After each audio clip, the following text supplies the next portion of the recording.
Good evening, everybody. I'd like to thank you all for coming and donating to this cause. And I'd like to thank the Ellsworth County Cancer Fund for asking me to speak and to be here. And Deb asked me to do this about 3 months ago, but didn't really hit me until about probably a couple days ago, really, what to say. And I'm just going to kind of share my experience and my journey this year and a couple lessons I've learned.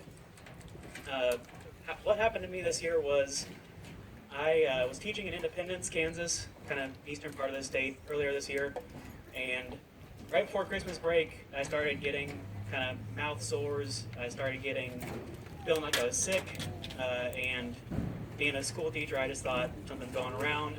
I'll be able to kind of sit and, I guess, recoup over Christmas break, but after a while, it didn't get any better. I had gone to the clinic in Independence and gave me some medicine. I came back, and my parents, luckily, when I came back, said, "You're not looking well. You're not yourself. You seem off." So we went to the hospital up here, and I went up for just a kind of normal checkup, see what was bothering my throat and stuff like that. And thankfully, Katie McWilliams up at the hospital said, "Let's take some blood. It could be any number of things. It could be strep throat. It could be all sorts of things, but let's just take some blood just to be sure." And that was a blessing because they found immature cells in my blood, which we didn't really know what that meant at that point in time. But Dr. Islam Ben-Hur got together and decided to keep doing some tests, to keep running some different tests. And not much longer, I found out I had acute myeloid leukemia, which, if you're not aware what that is, it's a cancer of the blood, and acute basically means that it can progress very quickly. So definitely blessing number one that the team up here at the hospital kind of got on that pretty quickly. After that, I was sent to Hutchinson to meet with an oncologist there, and then on to Wichita to get a bone marrow biopsy, which all that really does is basically kind of say if you have leukemia or not, and what kind. And we were blessed in Wichita with probably the best team I could have asked for there. My doctor, Assam Matar, and all the nurses up on the 7th floor have been nothing but amazing in the about 6 months I've had to deal with them. So that's probably blessing number two, was just getting the best team I could have asked for there. And from there, I spent most of January and part of February in the hospital. Just getting kind of bone marrow biopsies, then getting some chemo for about a week, and then kind of just recouping for a couple weeks. And thankfully, when February rolled around, they said I was in remission and I was good to go home. And that was just great news, and definitely probably another thing to add to the list of blessings. And since then, I've been able to come back here. I couldn't go back to work because if you know anything about leukemia, your white blood cell numbers are down. So any infection, any sickness, even a common flu can really mess you up and kind of put you out of commission for a while. So I've come back home, and been with my parents, and they've been absolutely amazing, helping any way I need, taking me to doctor's appointments, helping out with anything I could ask for. So definitely thank them.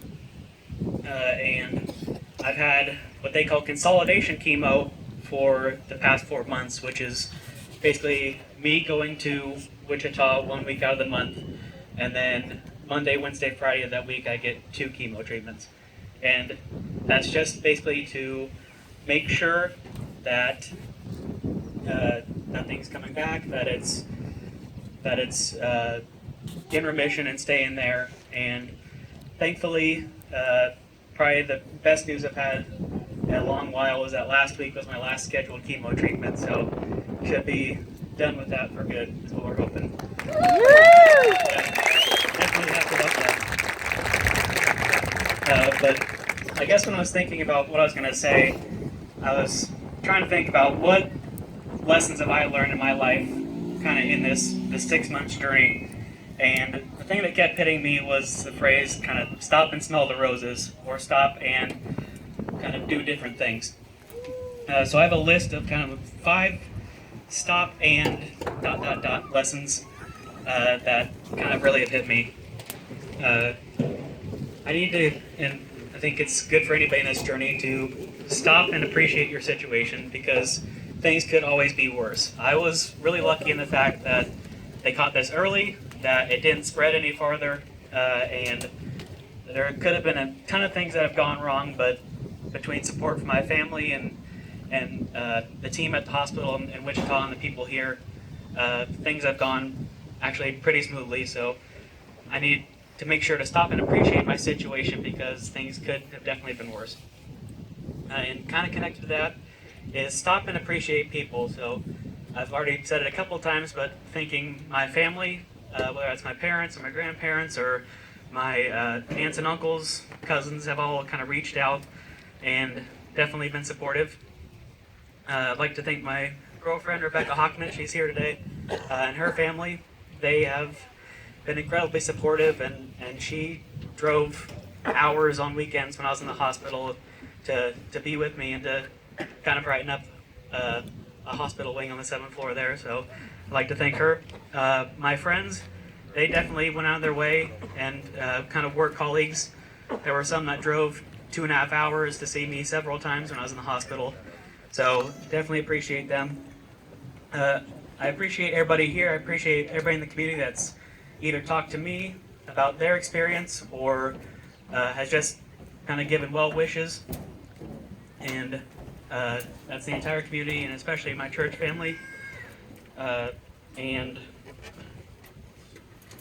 definitely like to thank the Ellsworth County Cancer Fund because they have helped us financially and otherwise to kind of get through this journey and make it a little bit easier. The next lesson I've really learned is to stop and support medical research, whether that's cancer related, whether that's heart disease related. Anytime I've kind of been asked for a donation since then for any sort of health research or any sort of fund, this has kind of given me a new perspective, so I'm willing to donate, whether that's time, money, effort, whatever I need to do for different kinds of medical research. The 4th lesson I've really learned is stop and find out about support groups and what you can do to help. One that's really helped us is a group called Victory in the Valley, which is based out of Wichita. They help with transportation if you live in Wichita to get to chemo treatments. They help with lodging, getting kind of reduced rates in Wichita if you need help there. They also have therapy dogs, which might not sound like a lot, but when you're getting chemo treatment, having a dog to pet or a cat to pet or something like that definitely helps the situation. So that's one group that's really helped us out. Camp Hope is another support group or another group I would definitely like to plug or talk about here. I had helped a couple of years before that with Camp Hope. If you're not aware what that is, it is a camp for children who have had cancer or currently have cancer. It's based out of basically Great Bend, and Gina McGowan would be the one to talk to here in town about it. But it's basically a week out of the year for kids to kind of just have an escape and to kind of get away from the chemo treatments in the hospitals for a while. And I already felt blessed to help there, and I already felt like that was the best week out of the year. But it's taken on a whole new meaning since then, and I won't be able to go this year, but next year I'll definitely be back, and it'll take on a whole new significance. So definitely finding out about support groups and what you can do to help is a big thing. And the last thing I've kind of learned is being in the hospital and being at home, you have a lot of time to sit and think and kind of think about where you're going in life after this. I mean, I've had a really good prognosis. I'm almost done with all this, and they'll be wrapped up by the end of this year. Like we said, chemo's done, but be wrapped up by the end of this year. But I felt that it's been important to stop and think about what you're passionate about and what is really important to you, because things can be taken away really quickly, or things can kind of be set to the side for a while. One example that comes to mind for me is that I'm pretty active person. I was into running and lifting weights, and I haven't been able to do that for most of the past 6 months. So kind of basic things kind of get taken away from you. But sitting down and really thinking about what your passions are and what your focus in life is really important.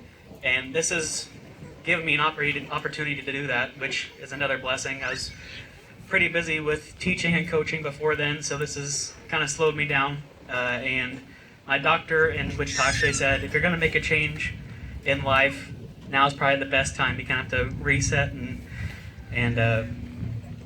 now would probably be a good time. So I actually am doing that, getting out of teaching. I'm going back to get my master's degree at Wichita State in the fall, and in sports management, which might not mean a lot to some people, but it's kind of just the business side of sports.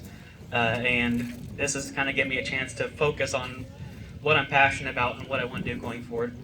But I would just like to thank everybody here. I'd like to thank the Cancer Fund for all they've done, and thank everybody in the community for all support, and have a great night.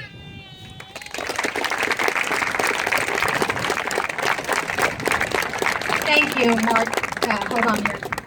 We have a gift for you for taking your time, and I'm glad that you're feeling good tonight to do this, and we pray that every day will get better and stronger. So thank you very much. Okay.